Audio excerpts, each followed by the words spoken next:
Yine eyni son. Sen yine de inanırsan ki bu defa farklı olacak. Olmur. Anlamırsan. Ben demiştim. Her defa eyni şeyi edende eyni adam olarak kalmırsan. Kulak asmadım. Sen değildin axı belə. Getdikcə yadlaşdın özünə.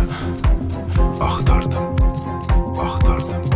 Özünü inandırdın ki cevap kənardadır. Mən görürdüm. Dəlillər toplayırsan, izləri izləyirsən. Halbuki tapdığın hər cevap seni biraz da uzaklaştırır senden.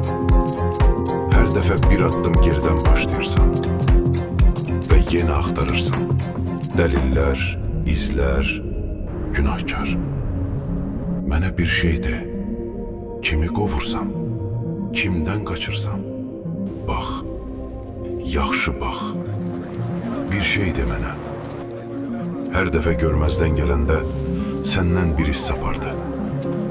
Səni başqa bir sənə çevirirdi. Heç susturmağa çalışma beni. Düşünmə belə. Elə bilirdin, bu kadar iz bırakıp gizlenmək olar. Həqiqətən bir kölge ne kadar uzağa gidebilir? Tapdın. Nihayet. Tebrik ederim. Seni bu hala getirəni tapdın. Ve en qəribəsi bilirsən nədir? Sen hele de elə bilirsən ki, galip gəlmisən. Dayan. Hele teze başlayır.